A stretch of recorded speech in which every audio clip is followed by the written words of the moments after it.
What's up, guys? How are you? Welcome into a Tuesday morning episode of the Daily Juice Podcast. My name is Matt Perrault. You guys can follow me across all of my socials at Sports Talk Matt, and we're back after what a hockey game. I mean, are you kidding me? The Oilers come back down 4-0. They were down 5-3 with two empty net goals to tie it at 5, and then a goal with 40 seconds left for the LA Kings to win and give us a winning day. My goodness, the Red Sox won, but the player prop didn't come in. More on that here in just 1 second. But the Clippers, wow. Hi, Kawhi Leonard, 39 points. I thought he'd go off. He did. LA Kings win. LA Clippers win. The Red Sox win. Beasley goes nowhere near over 19.5 points, rebounds, and assists, but a winning day to start the week. 2-1, up 1 unit for a Monday. This was my fear going into the NBA player props because Malik Beasley had plenty of shots. In fact, he had 7 3-point attempts. He only hit 1. If we get that type of volume, that's all the prop bet cheat sheet can come up with, right? It's not the prop bet cheat sheet's fault that missed, because it's not even the fault of anyone in terms of drawing up plays and getting Malik Beasley involved from the Pistons standpoint. He got the shots. He just couldn't hit the broadside of a barn. He had a shot to ice the game when they were up by 3 with like 8 seconds to go, and he shorted it. So that's just one of those things. You know, I told you, I don't like betting NBA player props in the postseason for this reason, because it is such a different game. The playoffs are different. The regular season, it's different. So the numbers from the prop bet cheat sheet from last year going into this year, it's all brand new. So that was a little bit of an experiment. It didn't go well. Okay. So as I said, you could have bet them individually if you wanted to. We tried to go after a plus 160 parlay. It missed. So I'm not doing that today. I have 3 sports, 3 bets, an NBA play, a parlay for the NHL, and a baseball bet that is really going to be scary for you late night owls on the East Coast. And for you West Coast folks, I got an interesting play that's going to go against kind of everything what I have been talking about, but I'll explain here in just 1 second. But before I do that, let me tell you about our friends at Omaha Steaks. They are back. If you guys have been winning with us, this is an awesome opportunity to jump in with Omaha Steaks. Now, they sent me another awesome care package that arrived at my house 2 days ago. We've already destroyed, and we got right into it. The smash burgers are new. They're great. Then we got into some steaks. We got into some of the desserts. Good stuff with Omaha Steaks. So if you guys are thinking about it and you're looking around for something to grill out, and if it's getting nice by you, right? Got to break the grill out. Got to dust it off and get it all oiled up and replace the propane tank and everything else and get it ready to go here. And then you've got the convenience of high-quality food with Omaha Steaks right into your freezer. It's easy. The burgers are really simple. For my daughter and I, when it's like a Tuesday night and it's like, oh gosh, it's 6:30, we're tired, go grab it out of the freezer, chuck it right on the grill. You don't have to defrost it. You put it right in the grill. You got burgers like in, 15 minutes, and you're eating. It's tremendous. As we get ready for grilling season, these are awesome care packages full of high-quality, grass-fed, grain-finished beef, awesome marbling, exceptional flavor, and the choice of steakhouses and professional chefs from around the world. The fan favorite fillets are there. It's got the USDA certified tender distinction, which is awesome.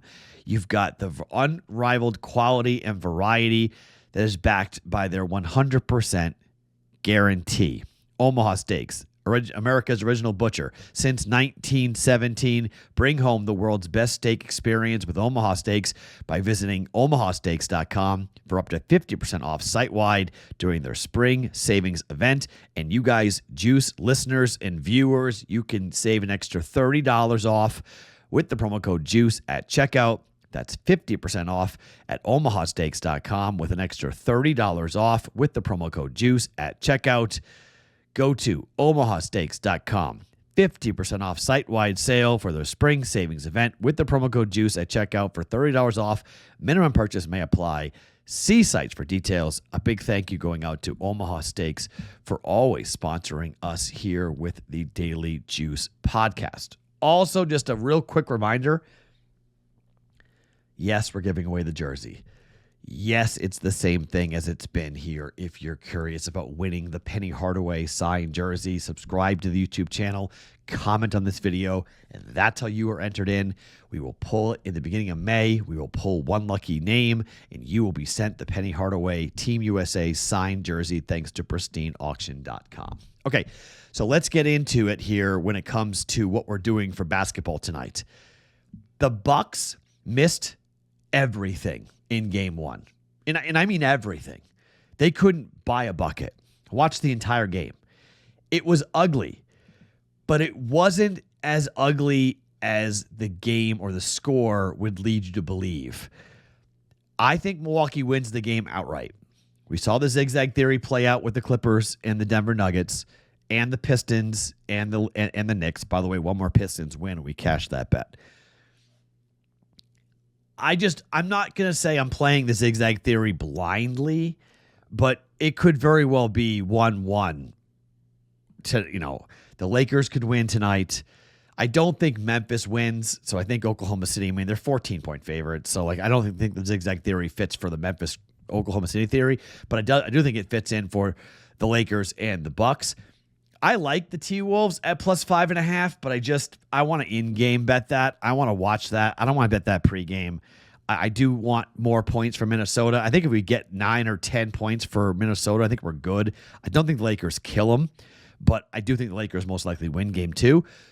I think Milwaukee wins game 2 at Indiana. The line is 4. I'll take the points just to be safe, but I just think you're going to see a lot of the open shots that were missed be made. There were 3-point shots, I think, in game 1. Let me pull up what they shot in game 1. It was unbelievably pathetic.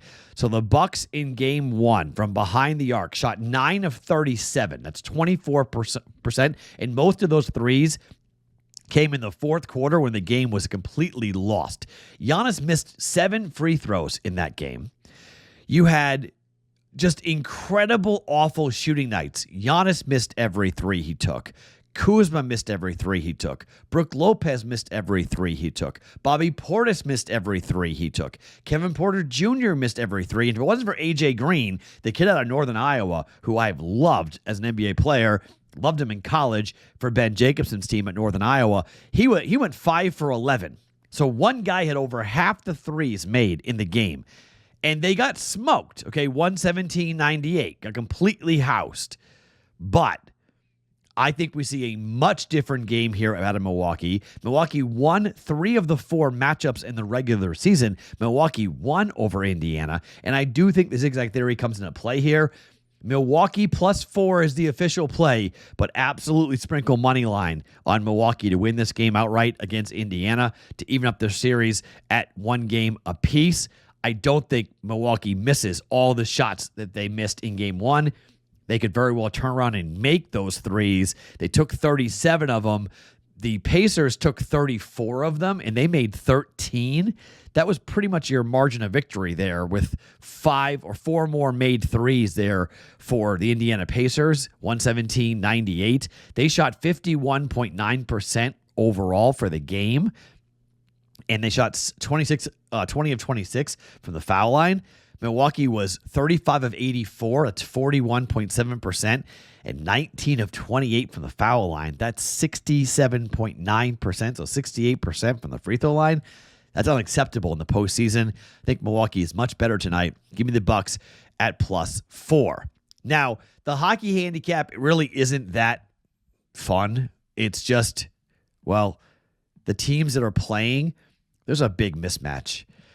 I don't think the New Jersey Devils have anything to do with the Hurricanes. First game was an easy walk. There were more big injuries for New Jersey. I just don't think they've got anything for it here, and I think it's going to be a quick series. 4-1 final in game 1. Pretty sure it's going to be somewhere similar, but it's minus 240, right? I don't want to lay that type of juice with Carolina. They went 31-9-1 at home, one of the best home teams in all of hockey. So we need a parlay piece, okay? We need a piece to pair it up with. And the Golden Knights equally, I mean, they didn't walk right through Minnesota, but it was a 4-2 win. And I don't think Vegas is going to have much trouble here with Minnesota in this series either. Vegas went 29-9-3 at home. They're also minus 240 here. You parlay them together, it's a minus 102 parlay, 1.02 units down on the Golden Knights to go up 2-0. Also, the Carolina Hurricanes to go up 2-0. I don't love parlaying. I don't mean to parlay every day, but I just think two-leg moneyline parlays in the NHL playoffs when there's a massive mismatch. I mean, for fun, I actually didn't do this, but for fun, if you want to put in Oklahoma City, let's see, it turns it into a plus 112 parlay. If you want to do that, that's not horrible. You want to throw in the Thunder, that turns it into plus money. So I didn't do that. I took the Hurricanes and the Golden Knights, but I just thought of it while I'm taping here to throw in the Thunder. So if you want to make it a three-leg parlay, throw the Thunder in there. Now you got a three-leg parlay at plus 112. But, I mean, I don't know. Maybe the Grizzlies shock the world and beat the Thunder. It would be stunning, but, you know, zigzag theory, if you will. So not official, but the official play is Hurricanes, Golden Knights, moneyline parlay at minus 102. Finally, this is nuts. The Texas Rangers are currently the second worst team in baseball to the over, meaning they're the second best under team in all of Major League Baseball. They are 15-7 to the under. They have more unders games so far than anyone else in baseball, tying the Mets, who are 15-8. They have one more over, same number of unders. The Rockies are 13-7-1, so by overall percentages, the Rockies are the number one under team in baseball, but the Rangers are number 2. Sacramento is 10-8-4 to the over this year. And at home, this is where we've played Sacramento, saying, okay, they're going to be a massive over team at home, and the weather is going to be awesome, okay? But they're just 6-3 in the 9 games so far. That's 66%. That's pretty good. But here's the problem for this game, and I can't believe I'm going to say this, but Patrick Corbin's been good. Patrick Corbin's pitched 2 games so far. Opening start for him was on the 8th of April. He went 4 innings, gave up 3 earned runs in a 10-6 loss at Chicago, one of the best over teams in baseball. But then against the Angels, he went 5 1/3 at home and gave up 1 earned run in a 3-1 win. Patrick Corbin on the Nationals was an absolute over machine. And maybe he turns into that here today. Maybe he's a gas can and gives up a ton of home runs. But he's going up against Beto for the A's, who's been outstanding. He's pitched 4 games so far, 3 on the road, 1 at home. In the 1 home game against San Diego, it was a 2-1 loss. He went 5 innings, gave up 9 hits, 2 earned runs, struck out 5. In the 3 road games, first one against Seattle, a 4-2 win, 5 innings, 1 earned run.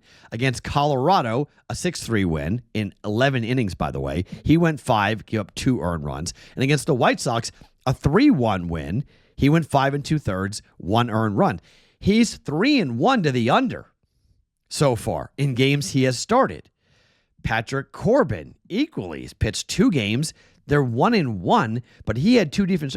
The number's 10 for the Rangers and the A's because everyone's been running to bet this, saying like bet the over, bet the over, bet the over. The Rangers haven't been scoring a ton of runs. They lost 1-0 to the Dodgers in their last game. They beat the Dodgers 4-3. They lost to the Dodgers 3-0. They beat the Angels 5-3, 3-1, and 4-0. They swept that series. At the Rangers, 3-1, 9-2, 5-3. 6-2 to the Cubs. I mean, this Ranger team has not been scoring a ton of runs. We know what the A's can do. The A's are a home run hitting team.